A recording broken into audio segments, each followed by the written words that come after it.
Hello, मैं स्वागत करता हूँ अपने चैनल अभिषेक फैक्ट चैनल में। आज का जो टॉपिक का नाम है वो है single line diagram. Single line diagram में जो सबसे पहला हमारे पास जो कंपोनेंट होता है वो हमारे पास होता है जनरेटर या अल्टरनेटर के नाम से जानते हैं, जिसमें कि हमारे पास जो वोल्टेज है जैसे कि 1.1 केवी, 3.3 केवी, 6.6 केवी, 13.2 केवी और 11 केवी तक जो हम वोल्टेज को जनरेट कर सकते हैं। पर जो सबसे ज़्यादा इकोनॉमिकल हमारे पास होती है वो हमारे पास होती है 11 केवी की। अब हमारे पास जो अल्टरनेटर होता है उसमें तो अपने पास जो है चॉइसेस होते हैं, या हम स्टार का इस्तेमाल करें या डेल्टा का इस्तेमाल करें। बट अब हम इसमें जो है स्टार कनेक्टेड का इस्तेमाल करते हैं। क्यों? क्योंकि हमें पता होता है कि जो हमारे पास फेस वोल्टेज होती है वो लाइन वोल्टेज का √3 होती है।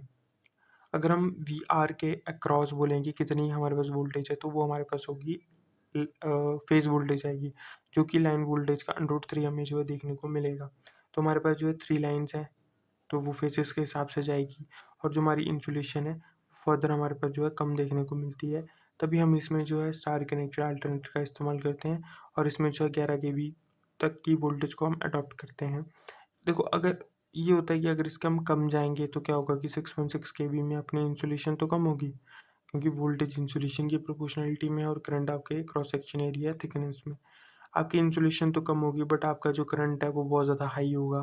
तो हाई के लिए अपनी जो वाइंडिंग है वो बहुत ज़्यादा हैवी लगती है वहाँ पे, और हैवी की वजह से जो रोटेटिंग पार्ट होता है रोटर का, तो वो इतना अगर हैवी हो जाएगा तो उसको घूमने में बहुत ज़्यादा दिक्कत होती है, या उसको जो वो अनकंट्रोल हो जाएगा अपनी मैक्सिमम स्पीड पे। तो हम जो है 11 केवी के हिसाब से हमने अडॉप्ट किया हुआ है कि ये सबसे ज़्यादा इकोनॉमिकल है। फर्दर अगर हम बताएँ कि अगर हमने जैसे 11 केवी को लिया और उसको फर्दर हमें जो है स्टेप अप करना पड़ेगा, क्योंकि हमें इस वोल्टेज को किसी और लोड सेंटर तक पहुँचाना है। तो हम जो है इसमें स्टेप अप करते हैं, तो स्टेप अप में हम वोल्टेज को बढ़ाएँगे। वोल्टेज को बढ़ाने पर करंट का कम करेंगे, और करंट की वजह से क्या होगा कि I2R लॉसेस अपने कम होंगे। क्योंकि हमारा जो मेन कंसेप्ट होता है कि जितने लॉसेस हमारे कम हो तो हमें वो देखना होता है। तो यहाँ पर हमने क्या किया कि वोल्टेज को स्टेप अप कर देंगे और लॉसेस अपने कम हो जाएंगे। अब इसमें बात की जाती है तो हम कौन सी कॉन्फ़िगरेशन का इस्तेमाल करते हैं। यहाँ पर हमारे पास जो है डेल्टा स्टार कॉन्फ़िगरेशन का इस्तेमाल हुआ है। तो डेल्टा के थ्रू अगर हम बताएं तो आपका जो फेस करंट होता है वो लाइन करंट बाय √3, एरिया कम कॉस्ट कम। और स्टार कनेक्टेड में जैसे हमने बताया इंसुलेशन, तो उसके बेसिस में हम जो है डेल्टा स्टार कनेक्टेड का इस्तेमाल करते हैं step up of an voltage के लिए। तो जो हमारे पास प्राइमरी ट्रांसमिशन लाइन जो फर्दर है वो हमारे पास 3 फेज 3 वायर सिस्टम होती है इसमें, ठीक है। अब इसमें जो हमारे पास वोल्टेज रेगुलेशन होता है वो 10 से 12% तक का वोल्टेज रेगुलेशन हमें जो है देखने को मिलता है। ये आईई रूल्स के थ्रू हमें जो है रखा गया है। फर्दर हम जो है प्राइमरी ट्रांसमिशन में 132, 11 से 132, 220, 400 and 765 depend upon our distance, कितनी पावर और स्टेबिलिटी, इन 3 के पैरामीटर्स के ऊपर अपनी ये जो है डिपेंड करेगी।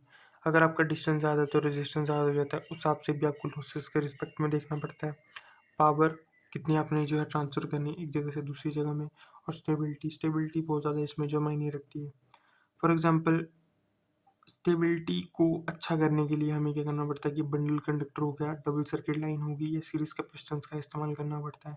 और हमेशा जो सेंडिंग एंड और रिसीविंग एंड होते हैं, जो सेंडिंग एंड की वोल्टेज है वो हमेशा रिसीविंग एंड की वोल्टेज से ज़्यादा होनी चाहिए। अगर हम अपनी रिएक्टेंस की बात करें तो bundle conductor, double circuit line, देखो डबल सर्किट लाइन का आप ऐसा बोल सकते हो कि जो बड़े-बड़े टावर्स होते हैं, जहाँ पर आपको पता है कि जनरेटिंग स्टेशन कोई है, या थर्मल पावर प्लांट है या हाइड्रो पावर प्लांट है, वहाँ से जो भी अपने पास टावर्स होते हैं, स्टील के टावर्स बने होते हैं वो जनरली, बड़े सारे 3 प्रकार के इसमें जो है स्टील के टावर जो होंगे, उसके थ्रू आपकी जो है लाइनें कनेक्टेड होगी। तो आप देखोगे कि जो डबल सर्किट लाइन ऐसे होगी, टावर होगा, टावर में देखना क्या होगा कि फेज़ 3 है, तो एक आपकी डबल, फिर दूसरी डबल और ये तीसरी डबल, मीन्स यहाँ पर 6 लाइनें होंगी फेसेस की और एक होगी अर्थ की। तो उसके थ्रू उसको बोलते हैं आपका डबल सर्किट लाइन। तो मैं शायद से फ़ोटो भी दिखा देता हूँ आपको। तो डब वो उनको बोलते हैं आपका डबल सर्किट लाइन। तो ये आप जनरली वहाँ पर देख सकते हो। तो इनके थ्रू होता क्या है कि डबल सर्किट लाइन का कंसेप्ट होता है कि जैसे 2 रेजिस्टेंस को पैरेलल में कनेक्टेड करते हो, तो जिसके थ्रू होता क्या है कि आपका रिएक्टेंस कम हो जाता है या रेजिस्टेंस कम हो जाता है, क्योंकि पैरेलल में रेजिस्टेंस में आपका जो रेजिस्टेंस इक्विवेलेंट होगा वो कम हो जाएगा। तो वही कंसेप्ट यहाँ पर होता है, जितना ये कम होगा उतनी अपनी जो स्टेबिलिटी है वो आपकी बढ़ती है। अगर हम बात करें तो 11 केवी से 765 डिस्टेंस के ऊपर ये डिपेंड कर रही है। उसके बाद हम जो है स्टेप डाउन करेंगे। अब जो सेकंड इसके साथ मेरे को बताना भूल गया, जो सेकंड कंसेप्ट होता है हमारे पास इस तरीके का इस्तेमाल करना, क्योंकि हमें पता है कि स्टार कनेक्शन में लेने पे बड़े फ़ायदे होते हैं। कैसे? देखो, अगर 132 की लाइन है हमारे पास, अगर हम उसको डिवाइडेड करेंगे 19.05 से, कितना है 6.76, मीन्स आप एक तरीके से ले लो 7 डिस्क आई, और डिस्क में +1 ले लो इसके शिफ्ट फैक्टर के लिए, तो 8 डिस्क के लगेगी आपको 132 लाइन के लिए स्टार कनेक्टेड में। अगर आप वही 132 की लाइन अगर लोगे आप डेल्टा में, एक डिस्क जो होती है वो आपकी कितने की बनी होगी, 11 KB की बनी होगी, तो डिवाइडेड बाई 11 कितनी, 12 डिस्कें होगी डेल्टा के केस में, और स्टार के केस में कितनी होगी, 7 होगी थी, और 7 में +1 सेफ्टी फैक्टर के लिए, तो 13 या 14 डिस्क आपकी लगेगी डेल्टा में, और वहाँ पर कितनी लगेगी आपकी, 8। तो उसके बेसिस में आप बोल सकते हो कि हमारा जो स्टार कनेक्टेड सिस्टम का ज़्यादा इस्तेमाल किया जाता है हाई वोल्टेज को ट्रांसमिट करने के लिए। अब आप पूछोगे कि 19.05 कैसे आया? तो देखो, इसमें कंसेप्ट होता है कि हमें पता है कि 8 डिस्क है 11 KB की, तो 132 डिवाइडेड बाई 11, डेल्टा की जैसे सेम 11 KB की आ गई, बट हमें पता है कि जो लाइन वोल्टेज होती है वो under line voltage divided by √3, that is in phase voltage, क्योंकि फेजें चली हुई है वहाँ पे, डिवाइडेड बाय √3 करेंगे तो यहाँ पर हो गई ये। इस तरीके से आपका जो है 19.05 ट्रैक, याद रखो। अगर आप कंपटीशन में बेसिकली है तो अगर क्या करना आपने, कुछ नहीं करना, 132 को सीधा 20 से कर दो, ये कर दो, और उसका एक ऐड कर दो 7। 19.05 से उसको डिवाइड करने की जरूरत नहीं है, अगर आप पेपर के समय चेक करना चाहते हो कि कितने नंबर ऑफ डिस्क हमें लगेंगी। यहाँ तक कंसेप्ट हो गया। उसके थ्रू हमें ये तो पता चल गया कि हम स्टार स्टार का इस्तेमाल करेंगे तो नंबर ऑफ डिस्क जो है वो हमारे को कम देखने को मिलेगी। अगर हम सेकेंडरी ट्रांसमिशन की बात करें तो अब फिर हम क्या करेंगे कि ट्रांसमिशन होगी सेकेंडरी में, इसको 166 KB में स्टेप डाउन कर देंगे। जैसे हमारी इंडस्ट्री से जितनी उनको चाहिए उतनी वहाँ से वो टैपिंग करके ले जाएगी। फर्दर हमने फिर से स्टेप डाउन किया। स्टेप डाउन करने के बाद जो हम प्राइमरी डिस्ट्रीब्यूशन में एंटर कर जाते हैं, जो कि अपना 11 KB टू 33 KB, इसके अक्रॉस यहाँ से लेकर प्राइमरी डिस्ट्रीब्यूशन से लेकर सेकेंडरी डिस्ट्रीब्यूशन के बीच में हमने लगे होते हैं फीडर। ये दिखने का है आपको, एक मिनट रुकिए। इसके आगे लगे होंगे अपने पास फीडर, यहाँ से लेकर यहाँ तक अपने पास होंगे फीडर पूरे के पूरे लगे हुए। अभी बात की जाती है कि हमने तो वहाँ पर जो है डेल्टा स्टार का इस्तेमाल किया था कनेक्शन के लिए, पर हम इसमें जो है फिर से फर्दर इसमें जो है स्टार डेल्टा था, स्टार डेल्टा, और इसमें जो है डेल्टा स्टार का फर्दर हम क्यों इस्तेमाल कर रहे हैं, हम क्यों नहीं जो है स्टार डेल्टा का इस्तेमाल कर रहे हैं। तो इसमें ये कंसेप्ट आता है कि जो अपना सेकेंडरी डिस्ट्रीब्यूशन साइड में हमारे पास जो है single phase and 3 phase load होते हैं दो, तो उस बेसिस में हमें जो है कनेक्शन देने के लिए हम जो स्टार यहाँ पर वो और डेल्टा हार्मोनिक को कम करता है। जो हमारे पास सेकेंडरी डिस्ट्रीब्यूशन की साइड जो हमारे पास परमिसिबल वोल्टेज रेगुलेशन 5 से 6% का हमें जो है देखने को मिलता है, और हमारा जो प्राइमरी डिस्ट्रीब्यूशन में जो है वो 10 से 12 हमें जो है देखने को मिलता है। तो आई होप आपको ये सिंगल लाइन डायग्राम जो है समझ आ गई होगी। अब इसके मैं फर्दर बताऊँ तो आपका जो फीडर होते हैं वो रेडियल और रिंग है। रेडियल और रिंग के बारे में मैं आपको अगले लेक्चर में बताऊंगा या वीडियो में बताऊंगा। यहाँ पर रेडियल का थोड़ा सा बता देता हूँ। रेडियल में ये अपना सबस्टेशन होगा, यहाँ से सीधा डिस्ट्रीब्यूशन ट्रांसफार्मर, और यहाँ पर टैपिंग होगी, इसमें किसी और के साथ वो कनेक्टेड नहीं होगा। इसको बोलते हैं हम रेडियल। ट्रांसमिशन एफिशिएंसी होती है वो जनरली हमारे पास जो है 85 to 95% जो हमें रखनी पड़ती है। इसके नीचे रखेंगे तो इसका मतलब लॉसेज ज़्यादा, तो हमारी बर्बादी।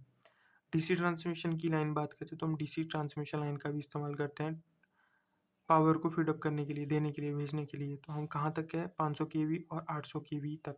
देखो, बात ऐसी होती है कि बंदे बोलते हैं कि एसी ट्रांसमिशन लाइन बेस्ट है डीसी ट्रांसमिशन लाइन में, बट डीसी ट्रांसमिशन में सिर्फ दो कमियों के कारण जो है इसको इस्तेमाल नहीं करने, बट इसकी जो एडवांटेज इतनी भयंकर है कि एसी इसका मुकाबला कर ही नहीं सकती है।